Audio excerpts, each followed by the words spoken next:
Hey, welcome to another build order video.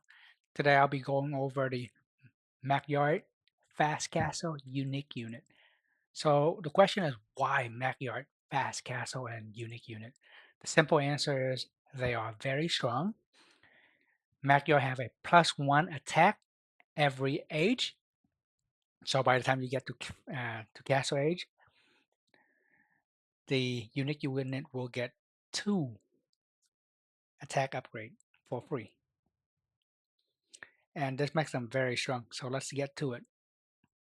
So first, what we want to do is we want to build 2 houses right away. We want to scout for all of our resources. So first 6, we're going to go to food. What I like to do is I like to get my board as soon as I can. The reason for that is because I don't want to get lame. Yes, you will be wasting a little bit of food getting your board early, but that is okay. It is better to get your board early, waste a little bit of food, than getting lame. If you get lame, you waste a lot more food. So usually my 4th or 5th build will go get the board right away. And what we want to do is we want to scout around our base to find the rest of our resources. We want to find our deers, and we want to push in deers as soon as we can. And we want to use our sheep to scout around the base to find the rest of our sheep. So first 6 or 7 to food, next 3 will go to wood. What I like to do is I like to have my next villager build 2 houses before they go to wood. So first 6 on food, next 3 go to wood, build 2 houses, push your deers in as soon as you can, and of course continue to scout with your sheep.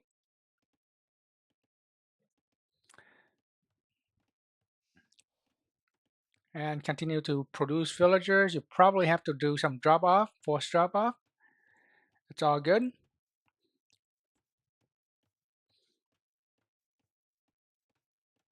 So what I like to do is build 2 houses in a way where it will wall off my wood line, if possible, of course.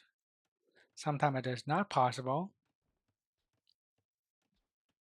And we do want to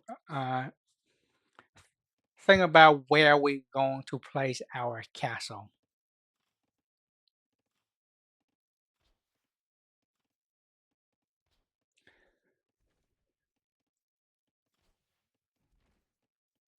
So here I have 9 on food. We continue to put everything on food. When you get to about the 15th or 16th ville, we want to build a mill.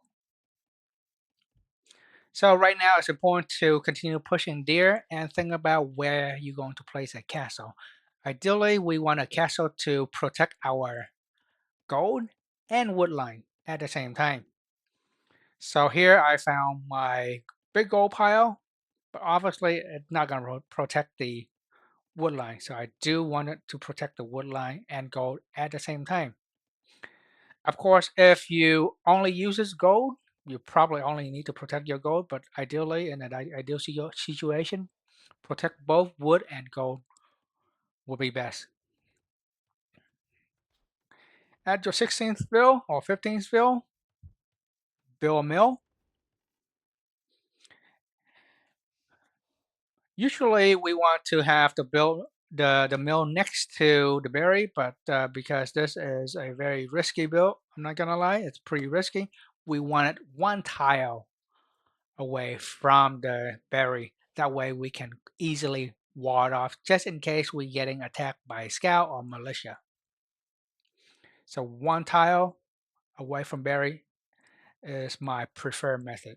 Of course, if you are good at quick wall, you probably don't have to do this. And the rest, we want about 11 at the TC collecting food, and the rest will go to berry. And we will click up at 23 ville, I mean 23 pop plus loot bloom. Here you can see I've tried to wall off my wood line.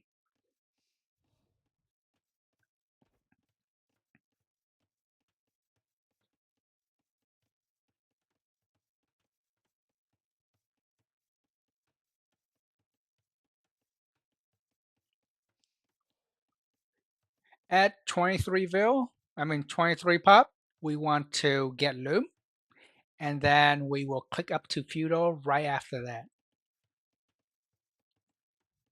And it does look like my opponent clicked up before me. Very impressive, but that's all right.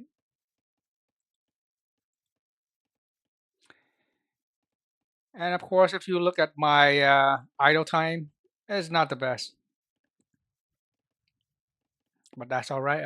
A few second idle time is fine.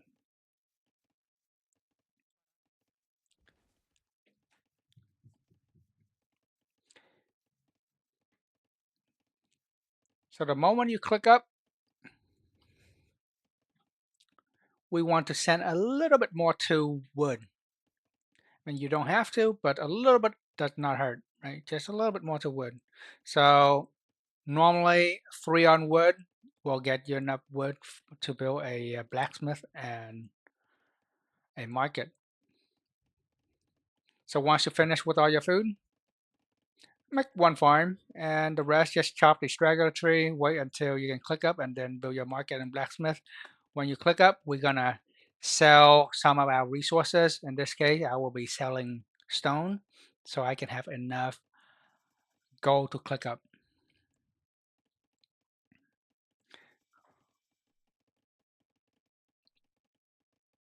Uh, I'm pretty sure this build order can be optimized even more, so you don't have to do a lot of market abuse. For example, you probably can send your 20th bill to gold and have them collect 60 gold. That way you don't have to sell too many stone or too many resources. So once you have your market, sell some stone. So in this case, I sell 100 stone and 100 wood. Next thing, I will send majority of my bill to stone.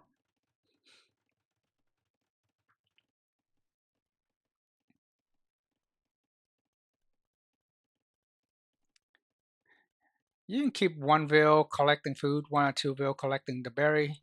We want about 17, 15, yeah, we want about 17 bill collecting stone. I did not work out the math here, but probably don't need all 17. We probably can get away with about 15 or 16. So this is a, very critical moment here because you can get attacked at any time. It's important to scout your enemy to make sure we know what he is doing. If he going archers, we might want to build a tower to defend our stone. If he goes scout, then that's simple, right? If he goes scout, then just wall up, do small wall.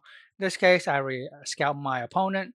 He's also uh, getting stone, so I'm expecting him to do something similar, such as a castle drop or castle drop unique unit. But guess what? Magyar Huszar is much stronger. At least in small number. They are much stronger. So once you have enough stone, you drop a castle to protect your gold. In this case, I want to protect my gold and wood line. In an ideal situation, you can start walking while you are almost up to castle, and by the time you get to the area you want to build your castle, you can drop your castle right away, right when you click up. And I just happened to kill the scout, which that's a plus. And what you want to do is send people to gold right away. You can probably send people to gold even before this, because as you can see, I have to buy food for gold. That way I can make my unique unit. So the moment you get your unique unit, you want to send it to the enemy's base as soon as you can and put in as much pressure as you can. And from here, all you have to do is attack, attack, and attack. You don't have to make more Ville. You can stop making Ville from here. Of course, if you do have enough resource to make Ville, then make Ville. In this case, I only have one on farm. That's fine. I mean, it's fine if you lose this Ville because you can always uh, sell wood, buy food, and stuff like that. So try to scout out your enemy, figure out where they are, and attack up accordingly. So in this case, I found his woodline. I don't know where he is, but I found his woodline. If you look at this, the Magyar Huszar, they are very strong. They almost kill one Ville. Actually, yeah, I think did they kill a Ville? They did not kill a Ville, but they are very strong. They can survive that castle fire pretty well. So here we want to kill as many Ville as we can. In this case, he also go castle unique unit. And he is at my base, but luckily my castle is protecting my villagers. So all I have to do is move them to a different wood line. No big deal. He also have a castle protecting his villagers, but you know what? Magyar Huszar, they do a lot of damage and they are very tanky.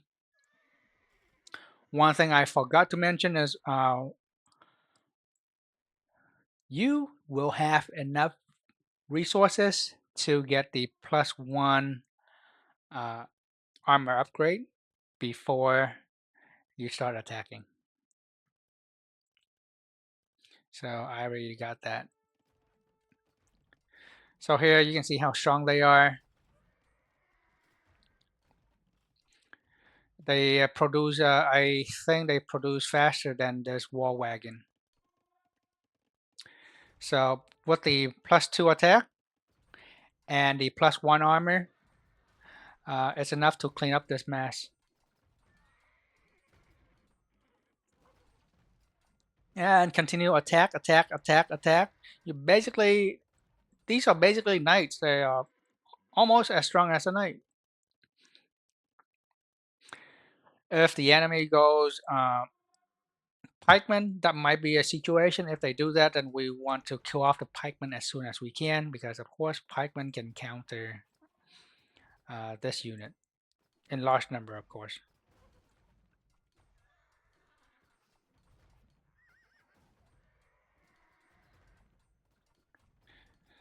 Because the war wagon, they are very strong, they're very tanky. We want to group up and kill as many of them as we can.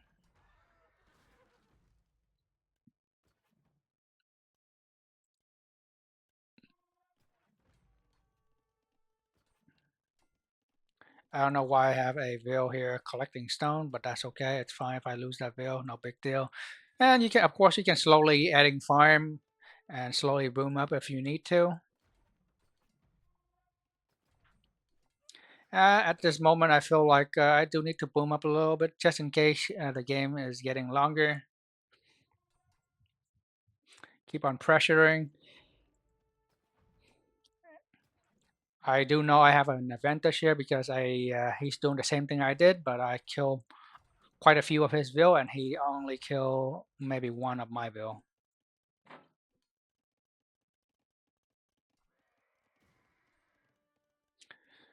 So here I'm sending a Ville forward and build a siege workshop. Yes, it's kind of nice to build a siege workshop if the enemy using archers. In this case, they kind of are using archers. War wagon is basically an archers.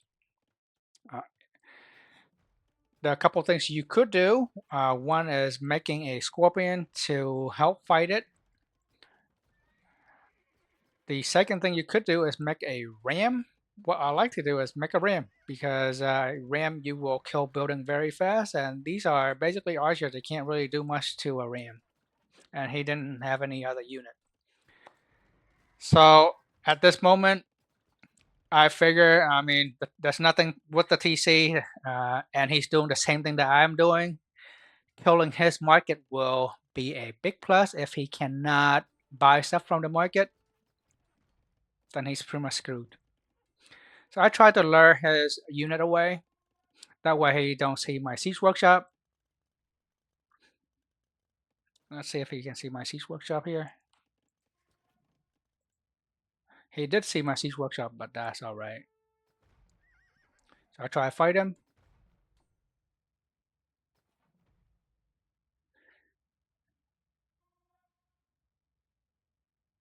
So here I send in my ram. Yep. And all of a sudden, I think this guy want to trade with me. Very interesting. What a noob. Let's go. And he should try to send his bill to fight. But it's alright, right? It's alright. He have a choice. He either fight my scout or he fight the ram. I just have my scout kill his bill. I mean, I can always make another ram, but he can't make another bill. He probably want to make another castle, but it's too late. The moment the market is gone, I think that's it for him. And there we go. GG. Well, I hope you like this build order and have a lot of wins. Good luck.